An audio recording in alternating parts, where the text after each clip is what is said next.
Hai Sobat Rebahan, selamat datang di channel hiburan kaum rebahan. Admin akan membacakan kelanjutan sebuah cerita novel yang sangat seru, yang sangat menarik, yang sangat menghibur, yang sangat layak untuk diikuti dari awal hingga akhir. Sebuah cerita novel yang berjudul The Story of Yi Chen.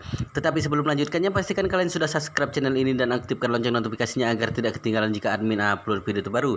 Jika kalian menyukai cerita seperti ini, jangan lupa like, jika berkenan share juga ke teman-teman lainnya agar teman-teman lainnya juga mendapatkan informasi dan hiburan di channel ini.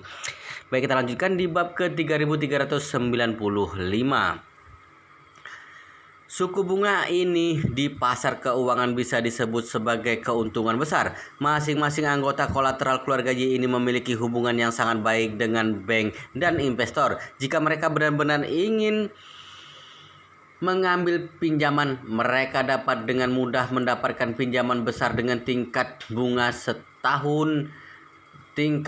tahunan aktual di bawah 5%. Maka ketika mendengar Wan Pojun memberikan rencana angsuran ini, dalam hati tidak bisa menahan untuk mencaci maki atas niat jahatnya. Jadi, seorang berkata, "Pemimpin Wan, setelah aku memberikan semua uang tunai, masih ada 2 miliar yuan yang tersisa. Mohon Anda berikan waktu 1 hari untukku. Dalam waktu 1 hari ini aku dapat gunakan pinjaman hipotek untuk membayar 2 miliar yuan ini langsung transfer ke akun Anda." Yang lain juga mengikuti.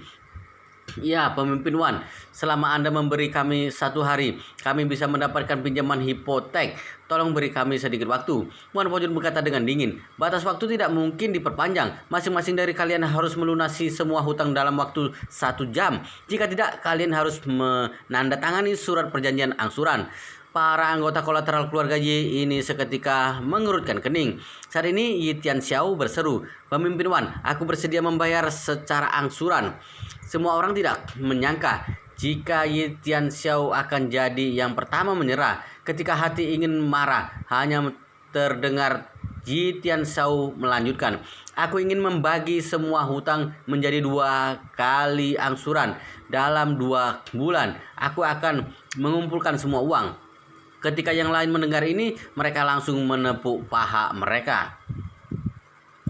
Sebelumnya mereka sudah dibuat takut oleh biaya cicilan 0,6%, tetapi mereka lupa bahwa mereka dapat memilih jumlah minimum untuk cicilan.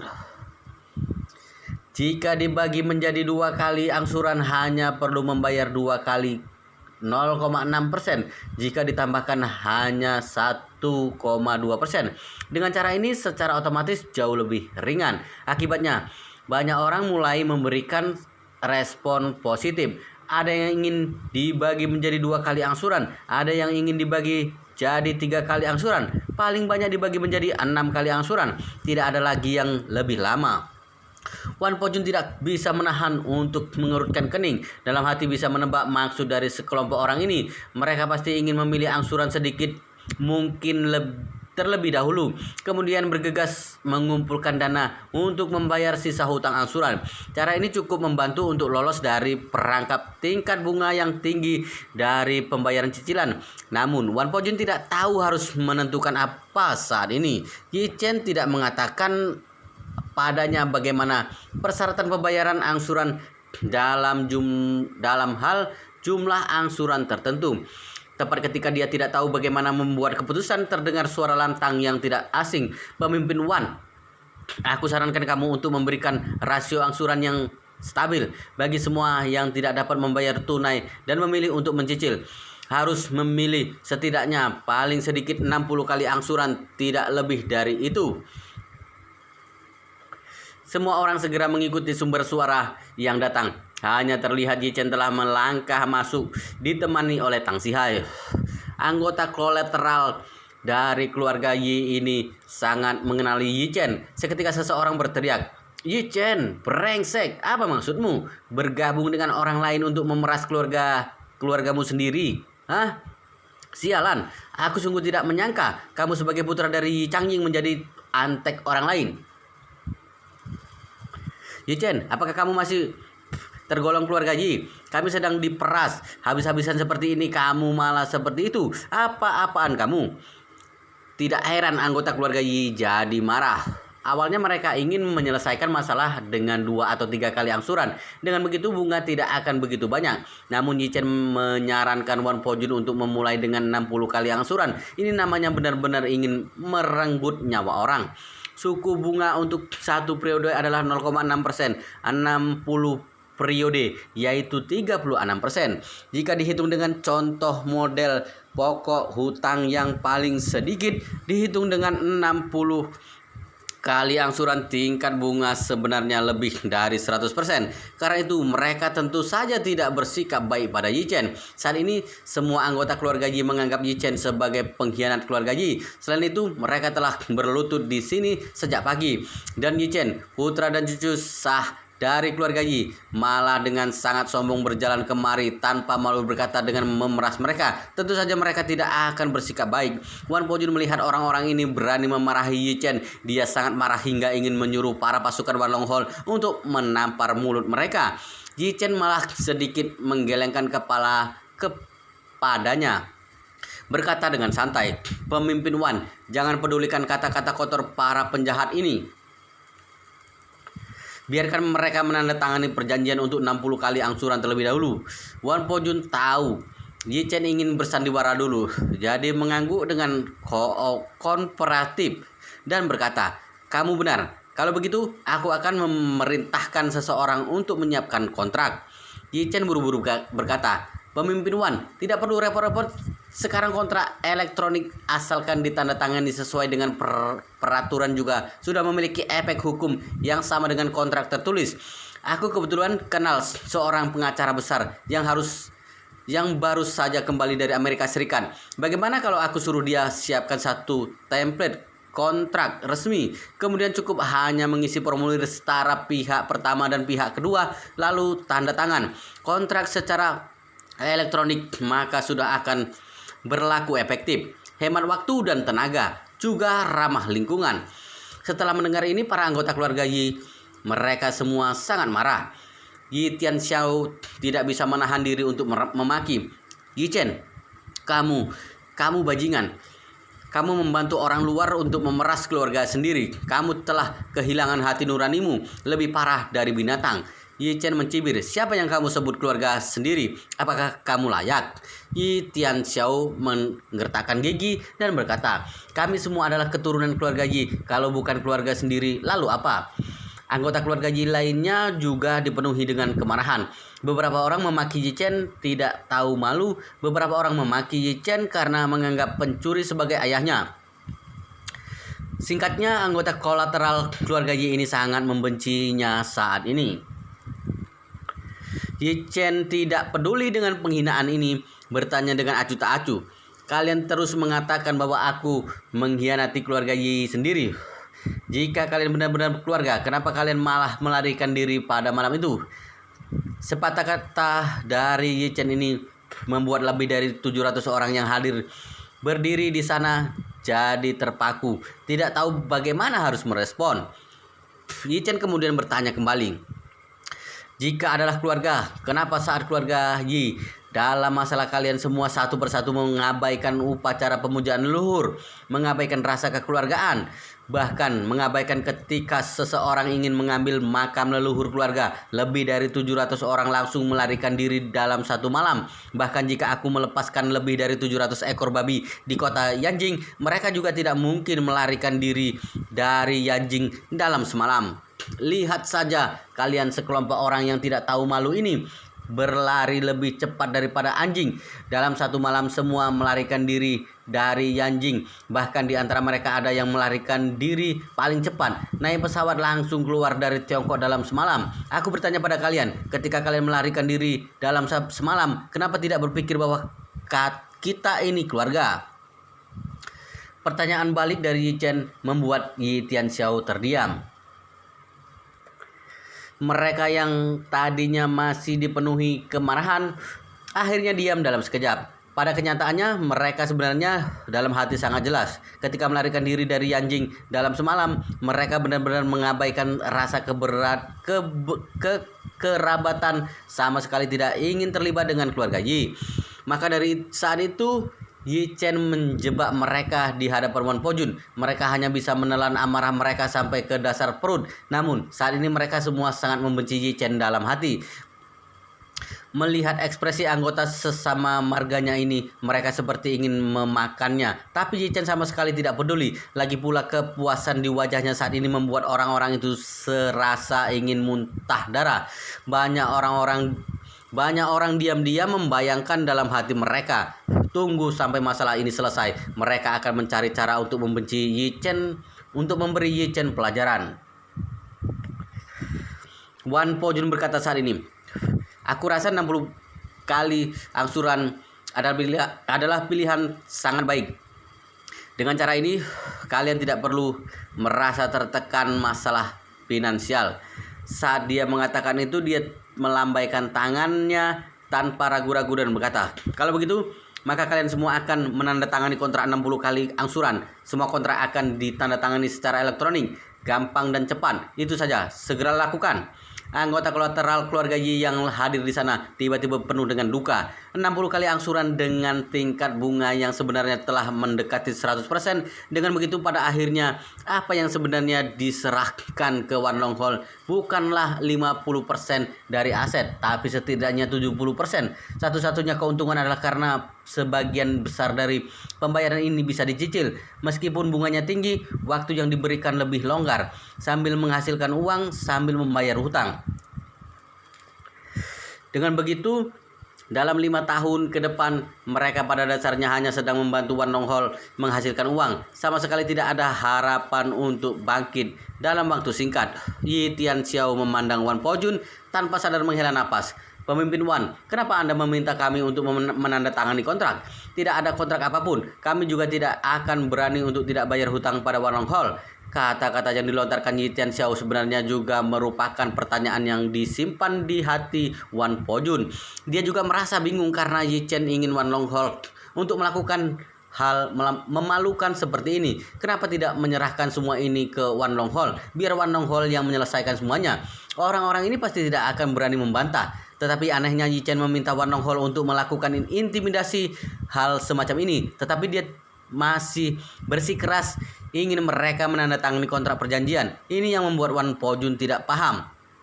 Yi Chen juga melihat kebingungan Wan Po Jun. Jadi dia berkata, pemimpin Wan, hutang mereka akan dilunasi selama 5 tahun ke depan. Selama 5 tahun itu bisa terjadi berbagai macam perubahan. Setelah mengatakan itu, Yi Chen berkata lagi, jika tidak ada kontrak maka semua ini harus ditagih sendiri oleh Wan Long Hol. Namun dengan adanya kontrak, selain bisa ditagih sendiri oleh Wan Long Hol, juga dapat ditagih melalui cara yang sah, sehingga bisa diawasi secara ketat bersama. Setelah itu Yi Chen memandang anggota keluarga Yi dan berkata, aku khawatir dalam beberapa tahun ke depan mereka tidak akan dapat terus membayar angsuran ini karena manajemen yang buruk. Saat itu, jika mereka jatuh bangkrut, Wan Long Hol juga tidak bisa berbuat apa-apa. Selain itu, aku juga khawatir mereka akan diam-diam mentransfer aset mereka dan melarikan diri. Jika mereka melarikan diri, akan sangat sulit bagi Wan Long Hol untuk menyelesaikannya dalam beberapa waktu.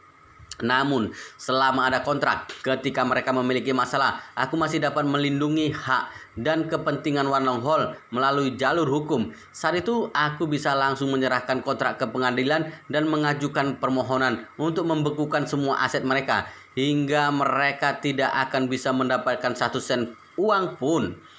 Tidak hanya itu, aku juga dapat mengajukan ke pengadilan untuk penegakan hukum. Saat itu semua aset mereka akan langsung disita untuk dilelang dan uangnya akan dikembalikan ke Wan Long Hol. Seperti kata pepatah, bersiaplah jika tidak ingin menyesal. Dengan begitu dapat dipastikan jika semuanya aman. Wajah anggota kolateral keluarga Yi berubah pucat satu demi satu. Tidak menyangka Yi Chen akan berubah kepada mereka seperti ini. Permintaannya hampir tidak memberi harapan hidup pada anggota kolateral keluarga Yi. Begitu mereka menandatangani perjanjian ini, itu setara dengan menandatangani kontrak untuk menjual diri mereka sendiri. Tidak ada harapan untuk bangkit di masa depan. Baru pada saat itulah Wan Po Jun mengerti Yi Chen memikirkan masalahnya lebih mendetail daripada dirinya. Jadi dia berkata tanpa ragu, "Tidak masalah, lakukan saja seperti apa yang kamu katakan."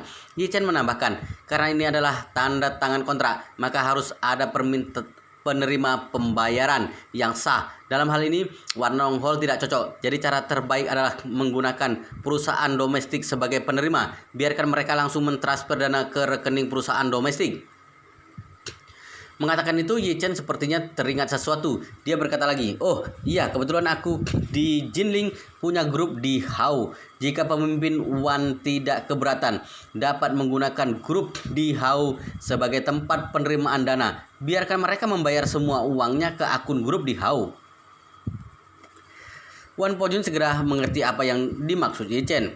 Jadi dia menganggukkan kepalanya dan berkata, "Kalau begitu, maka gunakan grup di Hao-mu sebagai penerima dana. Uang itu akan ditransfer ke akun grup di Hao terlebih dahulu, kemudian baru ditransfer ke Wan Long Hall dengan cara lain." Yi Chen segera berkata, "Tentu saja." Yi Chen berkata lagi, "Karena grup di Hao digunakan sebagai penerima pembayaran, pasti harus ada kontrak hutang antara grup di Hao dan anggota kolateral keluarga Yi ini.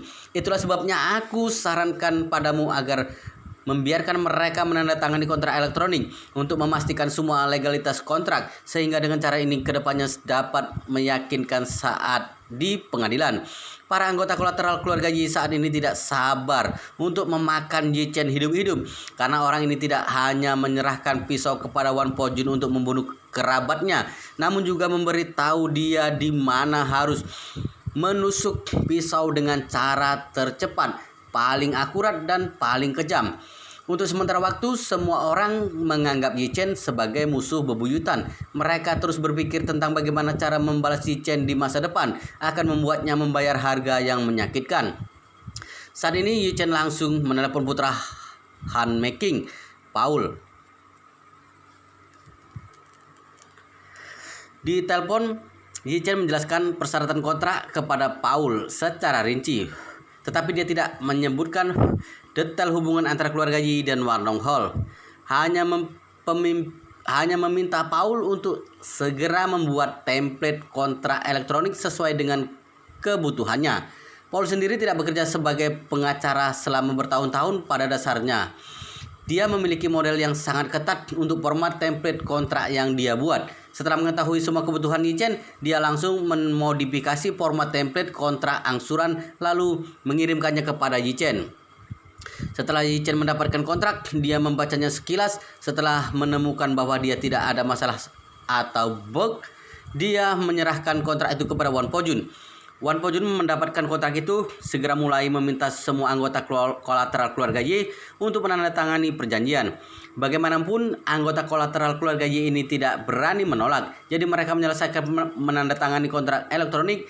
Pihak pertama dalam kontrak adalah grup di Hao milik Yi Chen.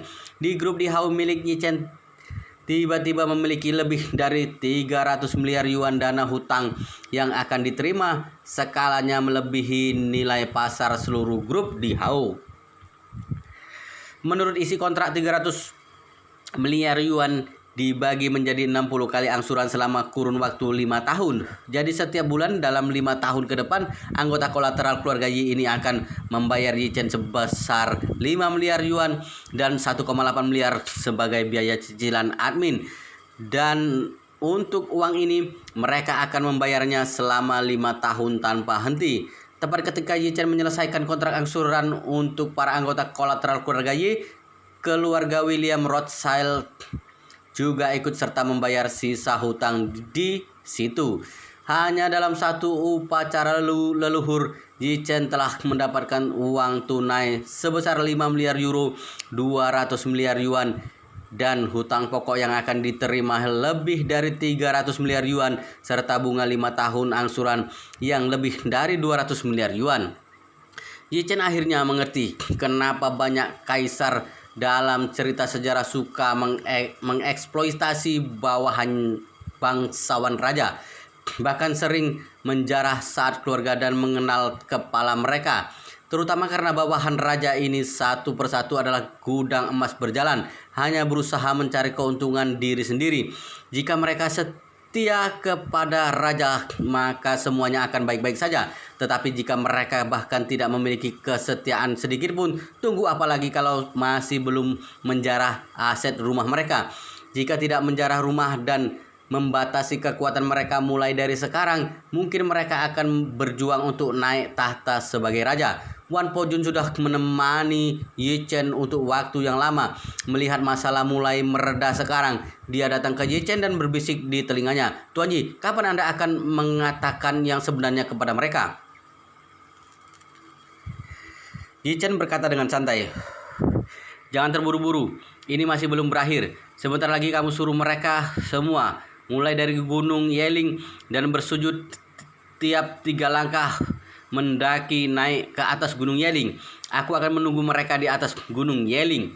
Wan Po-jun buru-buru berkata, "Tuan Yi, setidaknya butuh setengah hari untuk mendaki dari sini 3 langkah dan bersujud. Aku khawatir hari sudah gelap saat mereka sampai ke puncak. Begini saja, Anda kembali istirahat dulu, biar aku menunggu sampai mereka selesai baru menyebut Anda kembali." Ye Chen menggelengkan kepala, berkata dengan acuh tak acuh, "Tidak perlu, aku akan menunggu mereka di atas gunung. Selama menunggu, aku akan sambil menemani orang tuaku. Tunggu setelah mereka naik, aku baru akan mengungkapkan hal yang sebenarnya." Setelah mengatakan itu, Ye Chen berkata lagi, "Po-jun, kamu jangan tinggal di Gunung Yeling lagi. Lekas cari tempat penguburan yang baik untuk orang tuamu terlebih dahulu. Biarkan mereka berdua mendapatkan kedamaian sesegera mungkin. Cukup tinggalkan beberapa pasukan di sini." Wan Po-jun berlutut di Gunung Yeling semalaman. Meskipun melakukan dengan ikhlas dan rela, tetapi dia merasa bersalah kepada orang tuanya karena peti mati mereka berada di Gunung Yeling. Awalnya dia ingin orang tuanya bisa sesegera mungkin dikuburkan untuk mendapat kedamaian, tetapi Ye Chen tidak mengungkit. Jadi dia tidak berani bertanya. Sekarang Ye Chen mengambil inisiatif untuk mengatakannya. Dia tentu saja sangat berterima kasih. Karena itu dia tersentuh dan berkata, "Terima kasih Tuan Yi. Kalau begitu aku akan turun gunung untuk mengurus pemakaman orang tuaku. Jika Anda butuh sesuatu, Anda dapat bertanya kepada anak buah Wan Longhol lainnya kapan saja. Atau hubungi aku langsung. Aku akan segera kembali secepat mungkin." Ye Chen tersenyum sedikit dan berkata, "Tidak perlu. Segera lakukan saja urusanmu. Kamu mengambil keluar peti mati orang tuamu dan menunggu ketenangan mereka berdua itu memang lugas. Kuburkan kembali dengan baik-baik, lakukan dengan baik-baik. Itu termasuk sebuah penebusan." Wan Po-jun mengangguk terus-menerus karena malu. Dia tidak tahu bagaimana dirinya begitu ceroboh dan tidak berbakti. Dalam hati sangat amat menyesal. Sekarang dia hanya ingin melakukan yang terbaik untuk menebusnya. Jadi ketika dia mendengar kata-kata Ye Chen, dia merasa lebih malu. Dengan cepat berkata, "Tuan Yi, apa yang Anda katakan itu benar. Aku pasti akan melakukannya dengan baik." Ye Chen mengangguk sedikit dan berkata, "Kamu tidak perlu khawatir tentang masalah di sini. Nanti bilang saja kepada anggota kolateral keluarga Yi lainnya. Bilang jika masalah di Gunung Yeling semuanya akan diputuskan olehku. Kemudian kamu bisa pergi." Wan Po-jun buru-buru berkata, "Aku akan segera melakukannya." Ketika Ye Chen dan Wan Po-jun saling berbisik, lebih dari 700 anggota kolateral keluarga Yi lainnya diam-diam menatap mereka berdua dengan gugup. Saat ini apa yang mereka pikirkan dalam hati adalah Ye Chen pasti sedang memfitnah mereka pada Wan Po-jun. Tidak tahu hal buruk apa yang dia rencanakan. Pada saat ini di mata mereka, Ye Chen sama kejinya dengan pengkhianat. Saat ini juga Wan Po-jun datang ke kerumunan dan berkata dengan suara keras, "Kalian semua, dengarkan aku. Selanjutnya, semua yang ada di sini akan diatur oleh Ye Chen. Kalian harus menuruti kemauannya. Tidak boleh melawan sedikit pun. Jika tidak, aku tidak akan pernah mengampuni." Begitu Wan Po-jun mengucapkan kata-kata ini, anggota keluarga Yi lainnya hampir pingsan di tempat. Awalnya mereka mengira Ye Chen baru saja menyerah pada Wan Longhol dan menjadi antek Wan Longhol. Tapi tidak disangka Wan Po-jun malah begitu percaya padanya. Tepat ketika mereka tercengang, Ye Chen berjalan ke sisi Wan Po-jun dan berkata, "Kalian keturunan keluarga Yi sudah mengabaikan keselamatan kerabat keluarga dan kuburan leluhur pada saat kritis. Jika tidak membuat kalian membayar harga mahal, takutnya arwah para leluhur di langit juga tidak akan senang. Jika mulai sekarang aku ingin kalian masing-masing bersujud setiap 3 langkah, mendaki dengan lutut ke atas Gunung Yeling. Pergilah menghadap dan bertobat kepada para leluhur yang dimakamkan di atas gunung." Begitu kata-kata Yi Chen diucapkan, lebih dari 700 anggota kolateral keluarga Yi meratap lesu. Mereka telah membayar hampir semua uang tunai dan menandatangani kontrak angsuran pembayaran yang bisa dikatakan seperti menjual diri. Bisa dibilang mereka telah kehilangan sebagian besar kekayaan bersih mereka. Meskipun sudah demikian, mereka masih belum dapat melewati rintangan ini. Sekarang Yi Chen bahkan ingin mereka bersujud tiap 3 langkah untuk naik ke atas Gunung Yeling. Bukankah ini namanya ingin menyiksa mereka sampai mati? Meskipun Gunung Yeling telah dikembangkan oleh keluarga Yi, ada jalan beraspal dari kaki gunung sampai ke makam di atas gunung. Namun untuk mendakinya itu berjarak 35 km. Bersujud tiap berjalan 3 langkah berarti sekitar 2 meter lebih harus bersujud 1 kali. Jika dihitung, setidaknya butuh lebih dari 1000 kali bersujud baru bisa sampai ke atas. Proses bersujud tiap berjalan 3 langkah pada dasarnya sudah rumit. Jika bergerak lebih cepat bisa menyelesaikan 2 atau 3 kali. Jika dihitung seperti ini, jangan pikir bisa sampai ke atas kalau belum sampai 5 atau 6 jam. Jika Wan Po Jun yang membuat permintaan ini, mereka tidak akan berani membantah. Pasti buru-buru berlutut dan berjalan naik ke atas tanpa mengucapkan sepatah kata pun. Tetapi kata-kata ini keluar dari mulut Yi Chen. Semua anggota kolateral keluarga Yi langsung marah. Seseorang langsung memaki, "Yi Chen, sialan kamu ini. Jangan terlalu menindas orang. Apakah kamu tidak lihat siapa dirimu dulu? Bertindak sok berkuasa di depan Wan Long Hall. Apa bedanya dengan kamu dengan pengkhianat?" Ada juga orang yang memiliki niat buruk sehingga ingin menimbulkan konflik antara Yi Chen dan Wan Po Jun. Menuduh Yi Chen, "Yi Changjing, ayahmu adalah orang yang membunuh orang tua pemimpin Wan. Meskipun jika pemimpin Wan memelihara 100.000 anjing sekalipun, bukan giliranmu untuk menggonggong di sini."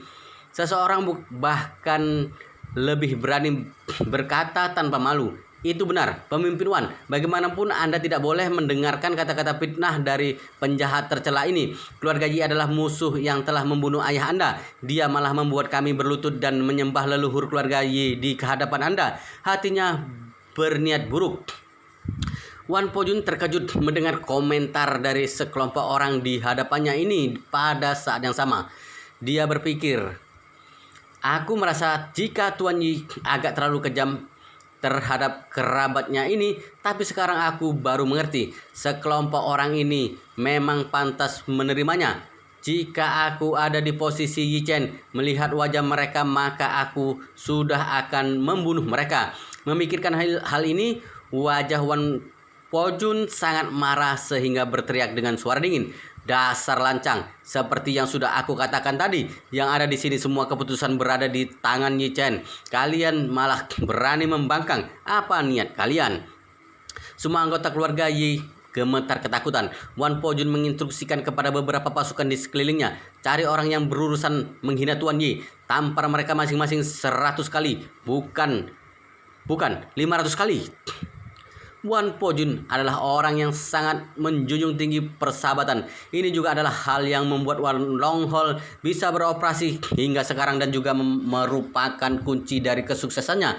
Dia sebenarnya sangat berterima kasih kepada Yi Chen atas simpatinya dalam masalah penguburan kedua orang tuanya. Tetapi saat melihat wajah anggota keluarganya yang tidak tahu malu, dia merasa sangat marah. Karena kemarahannya itu, dia jadi lalai dan tanpa sengaja menyebut kata Tuan Yi. Dan hal ini membuat anggota keluarga Yi merasa tidak biasa. Jika keluarga Yi benar-benar berhenti melakukan perlawanan dan menyerah pada Wan Long Hall, lalu Wan Po Jun menggunakan mereka sebagai antek-anteknya, itu juga adalah hal yang bisa dimengerti. Namun mendengar Wan Po Jun tiba-tiba dengan hormat memanggilnya dengan sebutan Tuan Yi, ini terasa sedikit aneh. Sebelum mereka terlalu terkejut, banyak prajurit Wan Long Hall tiba-tiba menerobos masuk ke kerumunan dan menyeret orang-orang yang kurang ajar dan tidak tahu malu tersebut keluar. Setelah itu disusul dengan suara tamparan keras yang bertubi-tubi seperti suara petasan. yang bergema di seluruh lembah. Para prajurit tersebut semuanya adalah ahli seni bela diri. Kekuatan tangan mereka hampir tidak terkalahkan, bahkan lebih kuat dari harimau dewasa. Jika saja mereka tidak menahan kekuatan tamparan tersebut, mungkin pihak lawan bisa meninggal. Meskipun Yi Chen merasa sangat tidak puas dengan kerabat tidak langsung dari keluarga Yi, tapi dia tidak pernah terbesit dalam pikirannya untuk mengambil nyawa mereka. Oleh karena itu dia pun menghentikan mereka dan berkata, "Sudah cukup, tidak perlu dipukuli lagi." Hanya dengan mendengar Yi Chen mengucapkan 6 kata tersebut dengan nada datar, para prajurit tersebut langsung menghentikan aktivitas mereka. Tadi mereka sudah dibuat cukup bingung saat Wan Po Jun memanggilnya dengan hormat dengan sebutan Tuan Yi, dan sekarang ditambah lagi dengan tindak tanduk Wan Long Hol yang begitu mematuhinya membuat mereka lebih tercengang lagi. Hampir semua kerabat keluarga Yi bertanya-tanya dalam hati, kenapa Wan Po Jun dan juga prajurit Wan Long Hol begitu menghormati Yi Chen? Apakah ini karena keluarga Yi telah menyerahkan setengah dari aset mereka kepada Wan Long Hol?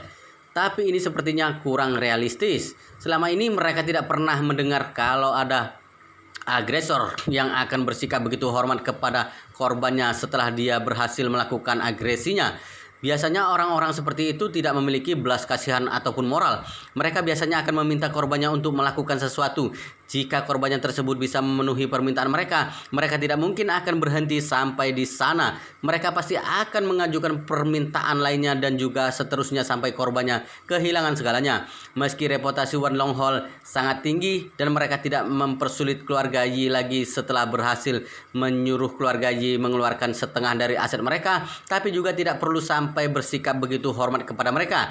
Jadi mereka sangat ingin tahu apa rahasia tersembunyi yang ada di balik semua ini. Melihat orang-orang yang menatapnya dengan takjub, Yi Chen kemudian berdeham dan berkata, "Awalnya aku ingin menunggu sampai kalian merangkak ke atas gunung baru memberitahu kalian yang sebenarnya. Tapi karena satu persatu dari kalian sudah curiga, maka aku tidak akan berpura-pura lagi dan langsung berterus terang saja pada kalian." Lebih dari 700-an kerabat keluarga Yi pun langsung diam membeku. Mereka menatap Yi Chen dengan seksama dan menunggunya mengucapkan kata-kata selanjutnya. Namun sebelum Yi Chen melanjutkan kata-katanya, Wan Po Jun yang ada di sampingnya langsung berlutut dengan satu kaki dan menyalahkan dirinya sendiri. Tadi hamba sebagai bawahan telah bertindak gegabah dan tidak menjaga mulut hamba dengan baik. Silahkan Tuan Yi menghukum hamba. Bersambung guys, wow luar biasa sekali ceritanya, sangat seru, sangat menarik, sangat menghibur, sangat membuat kita penasaran jika tidak mengetahui cerita kelanjutannya. Tetapi sepertinya di bab ini sampai di sini dulu dan kita akan lanjutkan di bab berikutnya di video selanjutnya. Pastikan kalian sudah subscribe channel ini dan aktifkan lonceng notifikasinya agar tidak ketinggalan jika admin upload video terbaru. Jika kalian menyukai cerita seperti ini, jangan lupa like, jika berkenan share juga ke teman-teman lainnya agar teman-teman lainnya juga mendapatkan informasi dan hiburan di channel ini. Baik, kita lanjutkan di bab berikutnya di video selanjutnya.